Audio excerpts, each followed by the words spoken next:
a participar y a trabajar en esta misión Lomas para este barrio de Lomas. Y esta mañana los quiero invitar a que juntos meditemos la palabra del Señor. Hoy veremos el pasaje que se leyó hace un rato atrás, del libro de Hechos, del capítulo 2, versículos 36 al 47. Y les quiero contar que este pasaje fue el tema que prediqué la primera vez. La primera vez que hace un poco, más o menos hace como unos 2 años, lo tuve que hacer.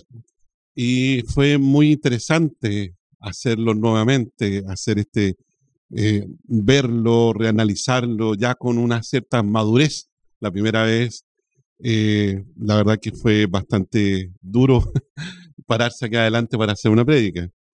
Llevábamos recién solo unos meses reuniéndonos presencialmente y ni les cuento todo lo que tuve que hacer para poder preparar este material para ese día. El estudio previo, la meditación, ¿cierto? Con el Señor, los nervios.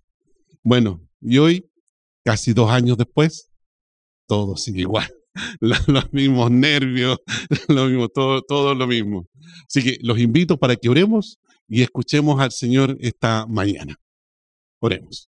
Padre, te damos gracias, Señor, porque nos das la oportunidad para reunirnos como siempre, Señor, los días domingos, poder alabar tu nombre, Señor, poder estar contigo y poder, como siempre digo, Señor, sintonizar nuestro corazón con el Evangelio.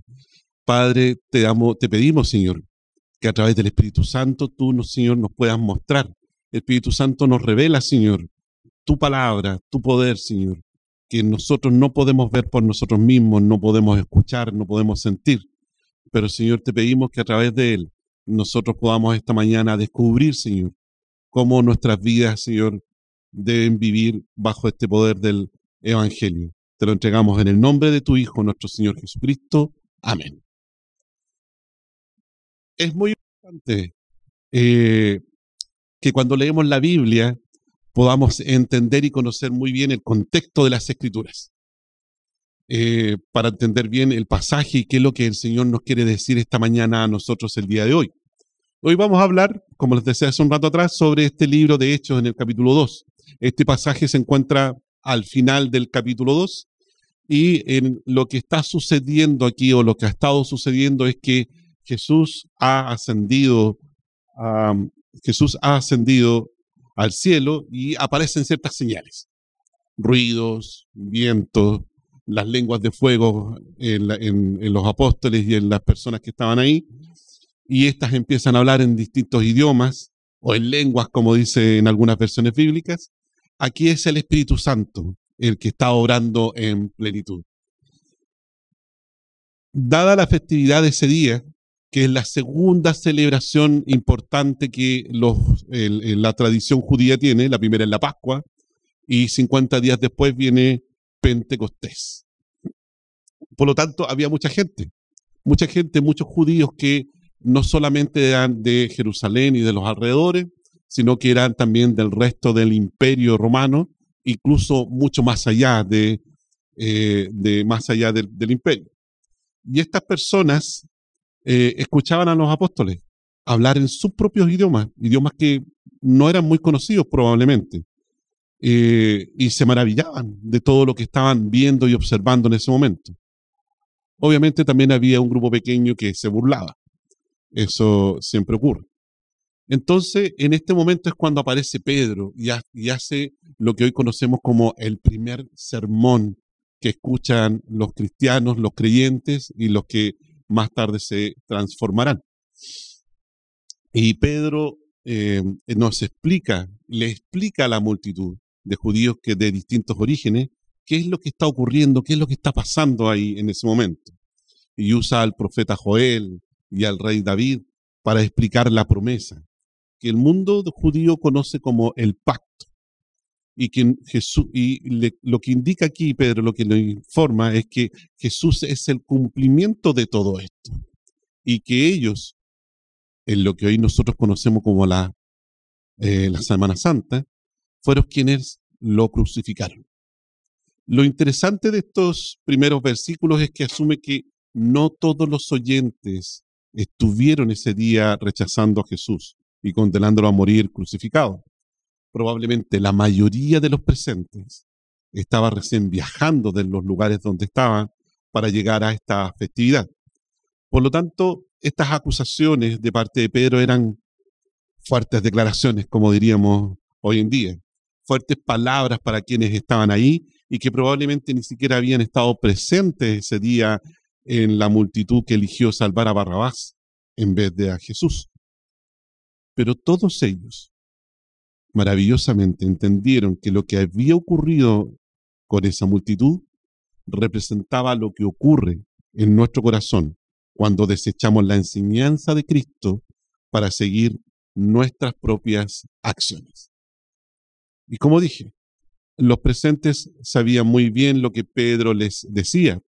Probablemente me puedes decir, yo la verdad que nunca he leído, ni siquiera sabía que existía el libro de Joel, o a lo mejor no he leído todos los libros, todos los salmos.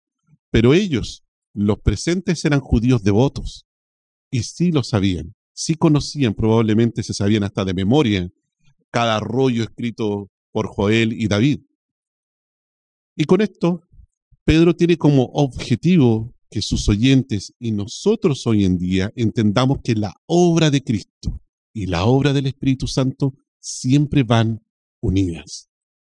Esta mañana hablaremos de este mensaje y de lo que significa, primero, recibir este llamado para ser un discípulo de Cristo. Y segundo, cómo somos llamados a formar una familia de discípulos. Así que pongámonos cómodos porque esto viene para largo. Veremos cómo esto nos ayuda a superar entonces esta predisposición que siempre tiene nuestro corazón y lo que el mundo siempre nos dice y nos repite constantemente de qué es o qué significa ser un cristiano o un seguidor de Cristo. Así que vamos a nuestro texto, versículo 37. Dice, y aquí lo que vemos es que lo que me pareció muy interesante es que dice con un profundo remordimiento en su corazón. Que en otras versiones habla de compungidos de corazón, muy tristes y preocupados, profundamente conmovidos, se afligieron profundamente. Esto a mí me llama mucho la atención debido a que muchos teólogos dicen que este libro de la Biblia, que se llama Hechos de los Apóstoles, en realidad debe llamarse Hechos del Espíritu Santo.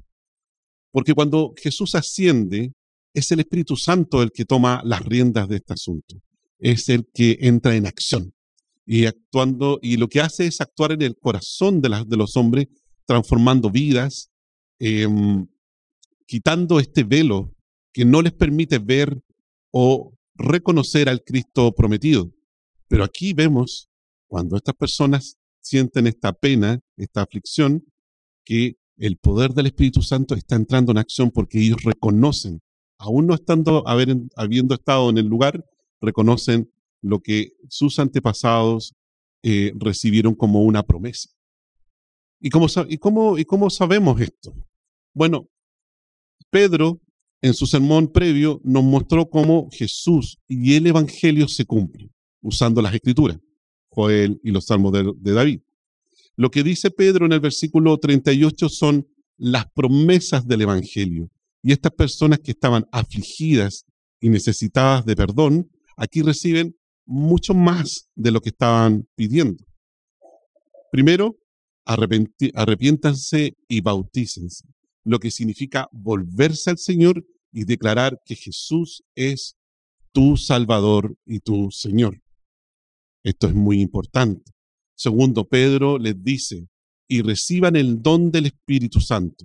Y esto es extraordinario, porque recibir el Espíritu Santo es recibir a quien te puede consolar, a quien te puede capacitar y guiar a la verdad. Y lo más maravilloso es que esto es permanente.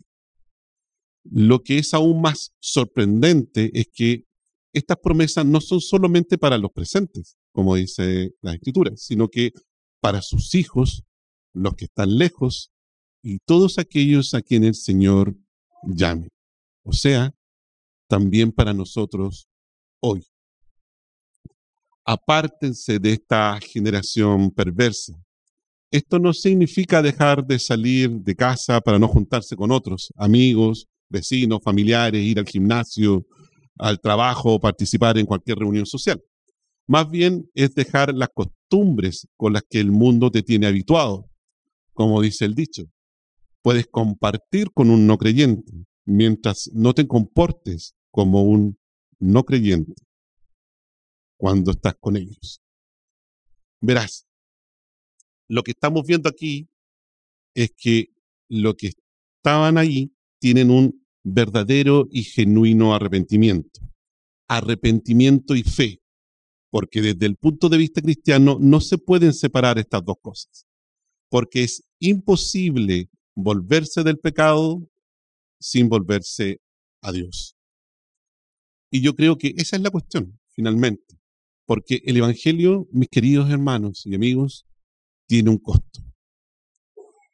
Tal como le dijo Jesús a Nicodemo, debemos nacer de nuevo. Juan 3, del versículo 1 al 15. Y esto significa que nuestras vidas, tal como es, tal como son, deben cambiar.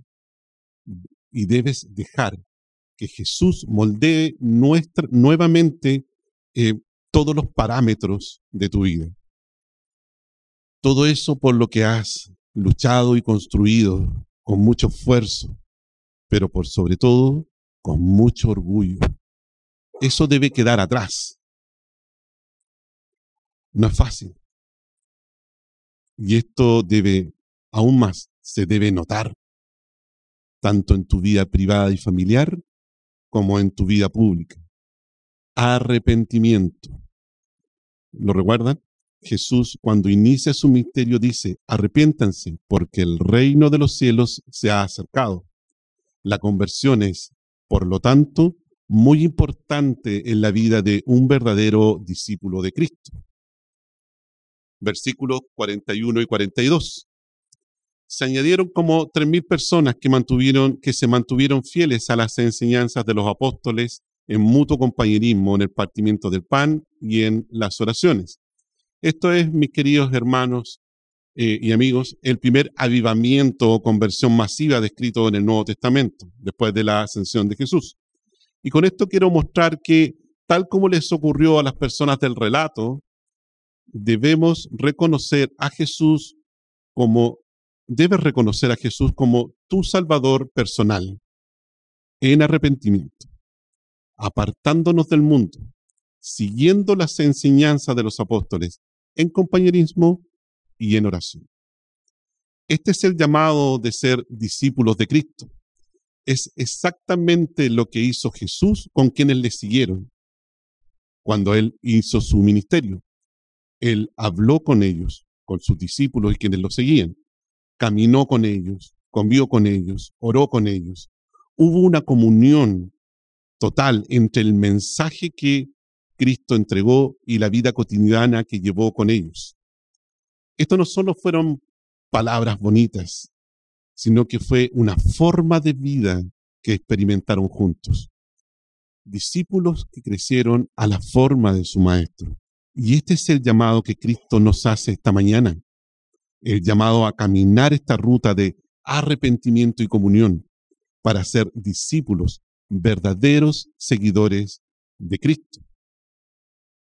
Pero el apóstol Pedro va más allá de solo mostrarnos lo que significa ser un discípulo de Cristo. Quiere que entendamos lo que es ser una familia de discípulos. Los siguientes versículos muestran cómo el Espíritu Santo actúa en la iglesia primitiva que está formando.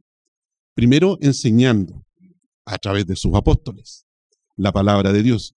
Aquí el Espíritu Santo funda la primera escuela. Habían 3.000 personas que necesitaban aprender. Creer en Cristo requiere un aprendizaje.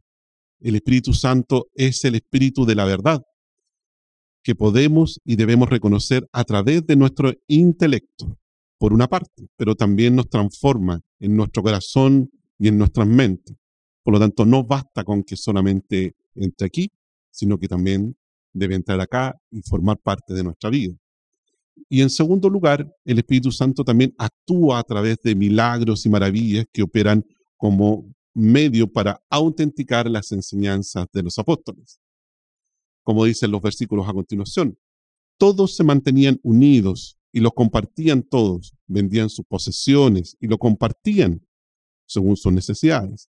Se reunían en el templo y en las casas, donde partían el pan y comían juntos con alegría y sencillez de corazón. Alababan a Dios, ayudaban a otros, y el Señor los bendecía haciéndolos crecer a su iglesia. Esta es una iglesia que ama en comunión, lo que estamos viendo aquí. Cuando hablamos de comunión nos referimos a que participamos en Dios, Padre, Hijo y Espíritu Santo. Pero también expresa lo que compartimos entre todos y lo que damos y también lo que recibimos. Y aquí me quiero detener brevemente, porque el versículo 45 se ha prestado algunas veces para malas interpretaciones. Esto de vender propiedades y posesiones para compartir con otros de acuerdo a las necesidades de cada uno. Parece ser algo un poco extremo, ¿cierto? Primero les quiero explicar que la Biblia no todos son mandamientos del Señor. En este caso son representaciones simbólicas o ejemplos que no son obligaciones necesariamente. Yo no sé si se recuerdan ustedes de Menno Simons. Yo les hablé en algunas prédicas atrás. Este era un reformador, era un anabaptista, era un líder dentro de su grupo. Y él acostumbraba mucho animaba a su gente a vivir en comunidades. Sus seguidores, cuando se fueron a América, a Estados Unidos, los seguidores de Menno Simons, que fueron conocidos como menonitas, por esa razón, ellos vivían en comunidad. Pero, si ustedes se dan cuenta, ellos reconocen la propiedad privada. Pero cuando a algunos de ellos les ocurre algo, se incendian, tienen enfermedades, toda la comunidad actúa para, de su propio bolsillo, ayudar a los más necesitados. Eso era lo que incluso los reformadores le pedían a su gente. Y eso es lo que nosotros vemos aquí. Porque en el texto se nos muestra que da la impresión, al menos, que no todos vendieron sus propiedades. Más adelante dice, andaban de casa en casa partiendo un pan. Por lo tanto, demuestra que estas acciones fueron realizadas solamente por algunos. Probablemente incluso tenían más de una casa y vendieron alguna para poder cubrir alguna necesidad extrema de otras personas de la iglesia o incluso de la propia iglesia naciente en ese momento, tal como ocurre con nuestra plantación que tenemos nosotros. Como sea, esto es un acto de generosidad. El llamado aquí es a no eludir el desafío de estos versículos, sino a actuar con generosidad a través, con generosidad. Miren, Cristo a través de sus enseñanzas siempre nos llamó a ser generosos para cuidar a los más pobres y a los más débiles. Cuando nosotros pagamos el diezmo es algo que se describe en el Antiguo Testamento. Y el Antiguo Testamento incluso describe varios tipos de diezmo, 10% distintos para esto, lo otro y aquello. Pero en el Nuevo Testamento el diezmo ahora se llama ofrenda. Y ofrendar, mis queridos hermanos, es darse cuenta de lo que Cristo hizo por ti. Y Él no dio el 10% para conseguir tu salvación. Él lo dio todo. Fue extremadamente generoso y humilde. Cuando te das cuenta de lo que esto realmente significa en tu vida, del valor que esto tiene para ti, el dinero que das muchas veces parece incluso poco. ¿Eres un verdadero discípulo de Cristo? Verás, te quiero contar algo personal. Cuando yo llegué a esta iglesia, durante los primeros años, yo no diezmé. Nunca no diezmaba, no daba, no ofrendaba para la iglesia. Hasta que, pasados varios años, decidí hacerlo. Y decidí dar 5,000 pesos. Ese era el monto que yo me comprometí a entregar. Y le hacía ese monto, que era muy pequeño, porque sentía que habían muchas necesidades que tenía que cubrir. los niños, el colegio, los medicamentos, mis chicos eran niñitos chicos todavía, las enfermedades, entonces como que no podía dar mucho más que eso. Con el tiempo, este monto fue creciendo y ahora es muchas veces más de lo que daba en un principio. Y sigo teniendo los mismos niños, ahora más grandes, problemas más grandes, sigo teniendo las mismas necesidades, sigo teniendo la misma vida. Pero lo hermoso de esto es que Cristo reacomodó mis prioridades. Y esto a mí hoy en día me permite poder entregar más.